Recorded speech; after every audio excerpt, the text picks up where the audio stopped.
ऐसी बाणी बोलिए नुकसान चीन का होए, टिकटॉक पबजी बैन हुए, दिवाली पे भी चीनी रोए। तो जी इस दिवाली लिब्रांडो और चीनी काफी रोए। मतलब लिब्रांडो तो हर साल ही रोते हैं, इस बार चाइना का नया नया था। हर चीज लाइफ में नई नई होती है, फिर आदत पड़ जाती है। तो दिवाली पर चाइना को कितना नुकसान हुआ, कैसे हुआ, क्यों हुआ, कब हुआ, पहले इससे हुआ कि नहीं हुआ, सारी जानकारी देंगे। आप हमारे साथ बने रहिए, देखते रहिए आज की ताजा खबर।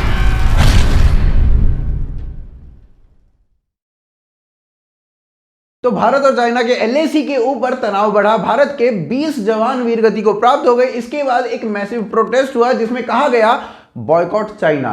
अब बॉयकॉट चाइना सुनते ही लिब्रांडो इसके ऊपर बहुत हंसे।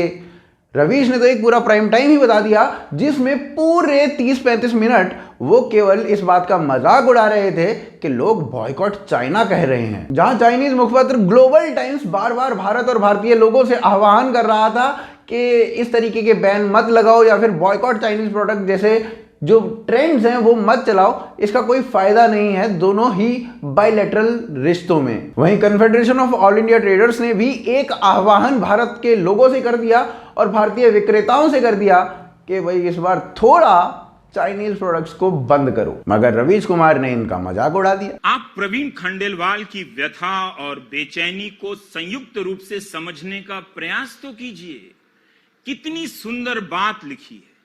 चीन से लड़ने बॉर्डर पर नहीं जा सकते, लेकिन चीनी सामान का बहिष्कार तो कर सकते हैं। ये होती है बात, ये होती है वह राष्ट्रीय आकांक्षा जिसे पैदा करने की कोशिश की जा रही है।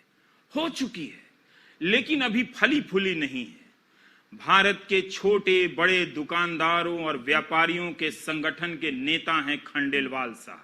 वहीं टाइम्स ऑफ इंडिया ने यह बताया कि अगर आप बॉयकॉट करोगे तो इसमें आपका कितना नुकसान है। वहीं साथ ही साथ वायर, प्रिंट, क्विंट, स्क्रॉल सब भरे हुए थे और ये कह रहे थे कि आप चाइना के आगे नतमस्तक हो, बॉयकॉट तो आप कुछ कर ही नहीं सकते। फिर दिवाली आई। दिवाली पर 72,000 करोड़ यानी कि 72,000 करोड़ रुपए का जो पूरा क्रय विक्रय यानी कि सेल्स हुई भारत के अंदर। और इस सब के बीच में चाइना का जो एक्सपोर्टर है उसको 40,000 करोड़ रुपए का नुकसान हुआ केवल दिवाली के इस फेस्टिव सीजन में। जब से चीनी प्रोडक्ट्स के बॉयकॉट की बात होनी शुरू हुई उसके 2 महीनों के भीतर ही एक और खबर आ गई जिसमें पता चला कि चाइना का जो एक्सपोर्ट है वो भारत के अंदर 24.7 यानी कि 24.7% से घट गया है और भारत का जो एक्सपोर्ट है चाइना में वो करीब 6.5% से बढ़ गया है। चीनी मुखपत्र ने कोशिश की लोगों को यह बताने की सब ठीक है और आंकड़े छापे ये बताकर कि 3.22 बिलियन का जो एक्सपोर्ट है भारत में चाइना से वो अप्रैल के महीने में हुआ है, फिर 3.25 बिलियन का मई में हुआ है और 4.78 बिलियन का जून में हुआ है और 5 बिलियन से ज्यादा का जुलाई में हुआ है। जबकि भारत का जो डेटा है वो कहता था कि 3.03 बिलियन का अप्रैल में हुआ है, 4.66 बिलियन का मई में हुआ है और 3.32 बिलियन का जून में हुआ है। यानी कि ग्लोबल टाइम्स जो है वो झूठ बोल रहा था, गलत बोल रहा था। क्रिसिल की रिपोर्ट के अनुसार भारत का जो एक्सपोर्ट है चाइना में वो जून के महीने में 78% से ईयर टू ईयर बेसिस के ऊपर बढ़ा है। चलिए अब वापस दिवाली पर आते हैं और दिवाली पर जैसा कि हमने आपको बताया कि 72,000 करोड़ रुपीस की टोटल सेल्स हुई है और ये जो सेल्स है ये करीबन 11% से बढ़ी है 2019 के मुकाबले में।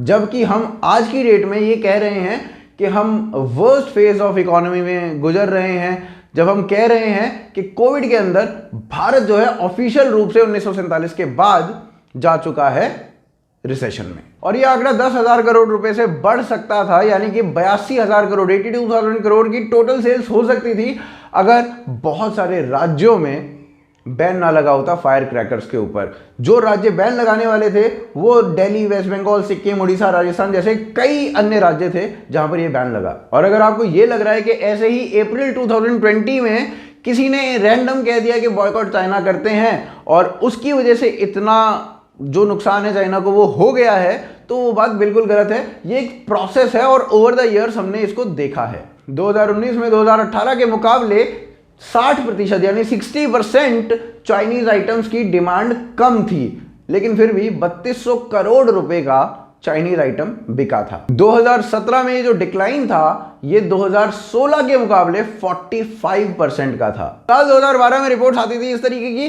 कि चाइना की लड़ियां जो हैं वो मार्केट को टेक ओवर कर रही हैं, चाइनीज के प्रोडक्ट जो हैं वो मार्केट टेक ओवर कर रहे हैं। साल 2015 में इस तरीके की रिपोर्ट्स आती थी कि दिया बनाने वाले जो लोग हैं उनके दिए बिक नहीं रहे हैं क्योंकि मार्केट में चाइना की बहुत सारी लड़ी हैं। खैर, जो भगवानों की मूर्तियां हैं उनमें चाइनीज मूर्तियों की जो डिमांड है वो 2014 से ही काफी डिक्लाइन पर थी। तो ये बॉयकॉट चाइना का जो ट्रेंड था ये पिछले कई सालों से चलाया जा रहा है और साल 2020 में इसको काफी गति मिली है। लेकिन यहां पर यह जानना बहुत जरूरी है कि बॉयकॉट चाइना का जो ट्रेंड है इसको चलाने से फायदा क्या होगा, चीन को बॉयकॉट करने से फायदा क्या होगा। दिवाली का समय है, दिवाली के समय में एक चीज जो सबसे ज्यादा न्यूज में रहती है वो है पटाखा। चाहे उसके फेवर में बोलो चाहे उसके अगेंस्ट में बोलो, पर पटाखा न्यूज में जरूर आती है। तो पटाखा इंडस्ट्री की अगर हम बात करें तो चाइना ने भारत को फ्लड कर दिया पटाखों से और चाइना के जो पटाखे थे उनमें सल्फर का प्रयोग किया जाता था। वहीं जो भारत की इंडस्ट्रीज थी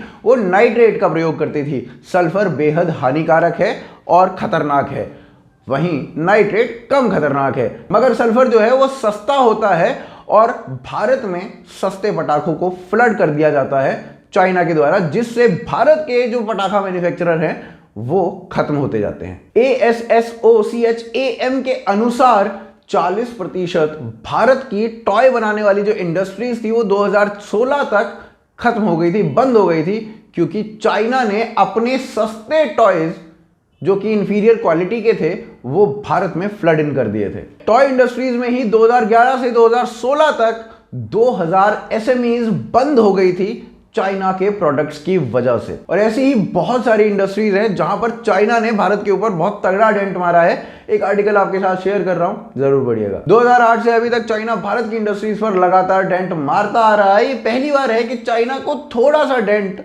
भारत ने दिया है बॉयकॉट करके, और वो भी गवर्नमेंट की तरफ से नहीं, वो भी हुआ है जागरूक नागरिकों की तरफ से। जैसे दिवाली पर 40,000 करोड़ का नुकसान हुआ है चाइना को, उसी तरीके से राखी पर भी 4,000 करोड़ रुपए का नुकसान हुआ था, क्योंकि भारत में चाइनीज राखी की डिमांड खत्म हो चुकी थी। उम्मीद है ये ट्रेंड इसी तरीके से रहेगा, उम्मीद है लोग इसी तरीके से और जागरूक रहेंगे, उम्मीद है भारत इसको कैपिटलाइज करेगा और भारत में इन प्रोडक्ट्स को बनाकर इस डिमांड की जो कमी आई है इसकी भरपाई करेगा। अगर आपको ये वीडियो पसंद आई है तो आप इस वीडियो को ज्यादा से ज्यादा शेयर कीजिए, सभी लोगों तक पहुंचाइए।